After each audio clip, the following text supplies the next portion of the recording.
A strong civil society is essential for improving water, sanitation and hygiene, and water resource management governance, which remains a challenge in achieving universal access to sustainable service.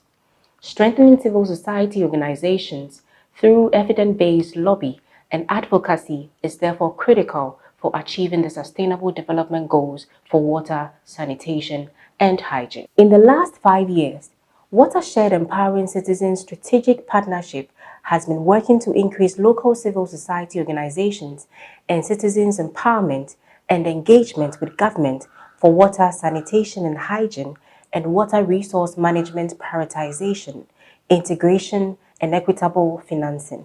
The strategic partnership between the Dutch Ministry of Foreign Affairs and IRC, Simavi, Wetlands International, and ACFO worked in Kenya, Uganda, Ghana, Mali, India, Bangladesh, and the Netherlands. The program in Ghana involved local civil society organizations, partners including Coalition of NGOs in Water and Sanitation, Hope for Future Generation, Conservation Foundation, and Ghana Water and Sanitation Journalist Network. The Watershed Ghana Partnership has delivered many improvements in the governance and management of water resources and water, sanitation and hygiene services through evidence-based advocacy and strengthened capacity of local civil society organizations. With the project closed up in September 2020, the Watershed Ghana partners hosted the end of project event to highlight the contributions of the project towards water, sanitation and hygiene and water resource management improvements in Ghana, and to identify and leverage partnerships and resources beyond the project.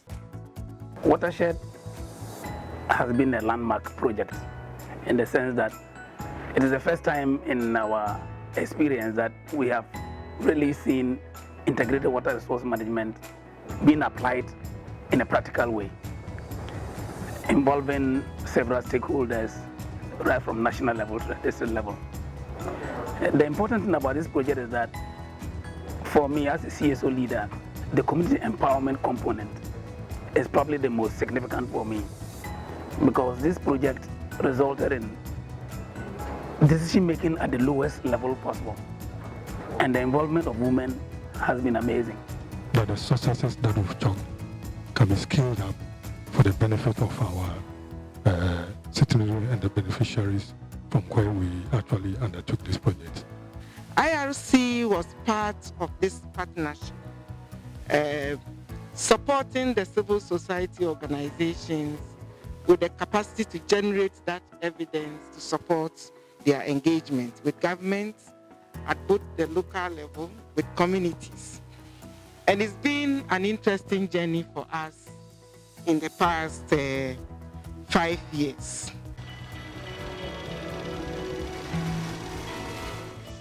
The coalition of NGOs in water and sanitation, that's obviously CONUAS, Hope for Future Generation in Ghana, Conservation Foundation, I see here, and the Ghana Watershed and Journalist Network, media, we need them badly, and of course the Tarkwa Nusram Municipal Assembly. And thank you for the hard work that you have been doing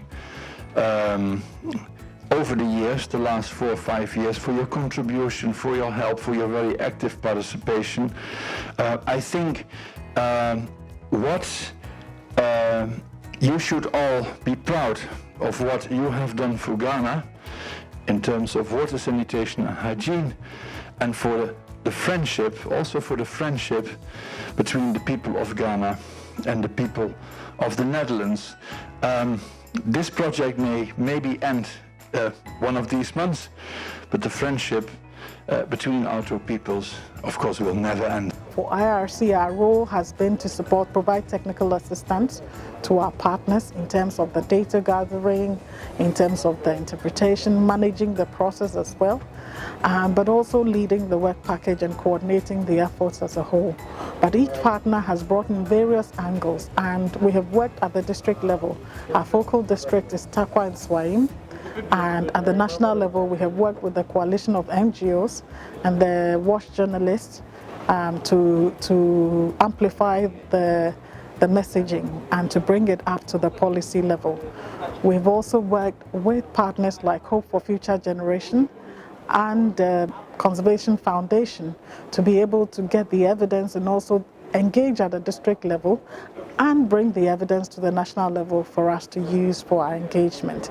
So far, the results that we're beginning to see are encouraging. We're able to now understand the issues a little better, bring it to policy. We are, through CONEWAS, we have regular meetings with the Parliamentary Select Committee. We also participate in existing platforms like the Water Sector Group. We bring the issues along and we try to look at it more holistically this time so that we don't look only at WASH and or WRM, but look at it in its practicality.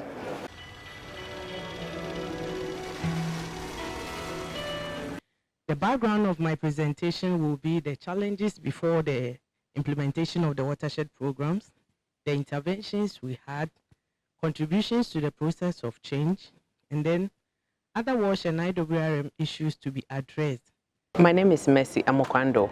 I work with Hope for Future Generations, and on the watershed program, we were mainly at the district level.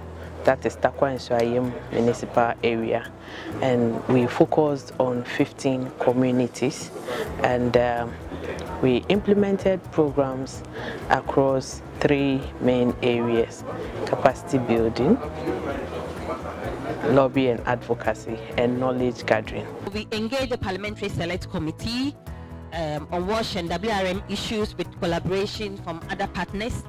We also engaged the Ministry, Water Resources Commission, at various platforms on WASH and WRM issues. Then we constantly engaged CSOs and other sector partners at our annual MOLI conference, which you were there last year, His Excellency. My name is Basilian Anbigne. I'm the Executive Secretary for CONEWAS and more or less the focal person for the Watershed project at CONEWAS. So for CONEWAS being part of the Watershed project, we came in to look at some of the challenges that were existing in the water sanitation sector. For example, the fact that most of our policies were not being implemented and they were not really being monitored by CSOs very well. The fact that WASH and IWRM issues were not well highlighted by NGOs because of low capacity in the WRM issues, that is water resources management issues. So we came in to support the project at the national level, that is bringing advocacy to the national level.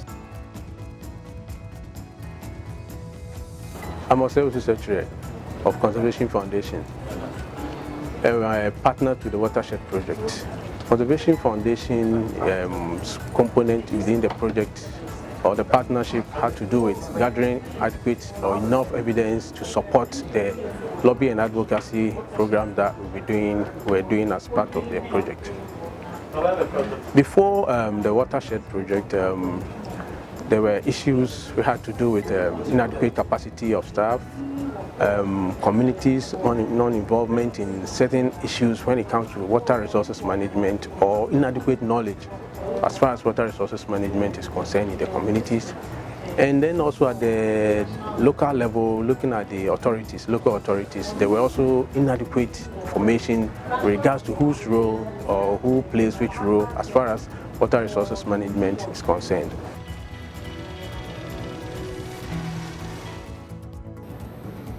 The element of local level partnership for me is very, very significant. Most of the time when we want to build partnerships, we look at the top level, but we forget that local level partnership is very, very good. And I really want to thank the project for bringing this out clearly and something that we really need to pursue. The second point has to do with the issue of enforcement. You open the radio, you go to workshops, and it is as if enforcement is only for the government and institutions that are responsible for them. It is true. But enforcement, in my view, is a collective responsibility. And the point was made, and I think it was Mercy who made that enforcement at the local level came up with the cooperation of the opinion leaders and then the water and sanitation management teams. We need to look at this. How can we encourage the local institutions, traditional as they may be, to also help us to ensure that enforcement, not only in terms of maybe avoiding pollution, etc., but all other forms of engagement that go contrary to our way of living. My name is Samuel Asamoah, and I am the General Secretary for the Ghana WASH Journalist Network. We are a partner on this Watershed program. For us as journalists, we have always been concerned about how we are bringing the critical issues of WASH and WRM bear, so that we bring all the challenges various communities under the project are facing for policymakers to also consider what they have to do to, if you like, support or ameliorate the plight of those very communities. Watershed for us has just presented us with the opportunity and the platform so we can engage, so we can, if you like, go to the grounds and get those evidence and bring them to fore. And we are saying that it has been very helpful. My name is Patrick Apuya. I'm the CEO of Skyfox Limited. As an associate of this program since its inception to date, I feel it is one project that has filled a gap that has been missing in the sector for decades. WASH has been treated as WASH and water resources management as water resources management.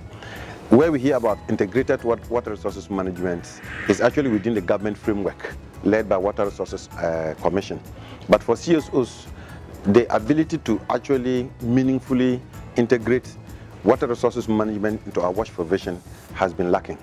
It is not because people do not have the interest, but the practical know-how of how to actually do it on the ground has been lacking. And that's what this project has filled. By mobilizing the right partners, because it's not something that one partner can do. So the ability to mobilize partners at the ground level, the middle level, and at the national level to spearhead one objective, one advocacy objective is unique in this project. I'm very happy with the results and the remarks made and presented today. And I think it's a very good example of what the Netherlands and what Ghana can to do together at large, but in particular in the WASH and the water resource management sector. This project is basically a relationship and a cooperation between big NGOs or CSOs in the Netherlands and in Ghana, and that underlines once again that it's not only the state who has to do a lot, the government who has to do a lot, the private sector who has to contribute, but also civil society, the citizens themselves. They can do a lot in this sector to improve water and sanitation conditions. So I'm happy with what I have seen today and what we have done together over the last 5 years. And it's a good example of the friendship between Ghana and the Netherlands, and certainly that will continue.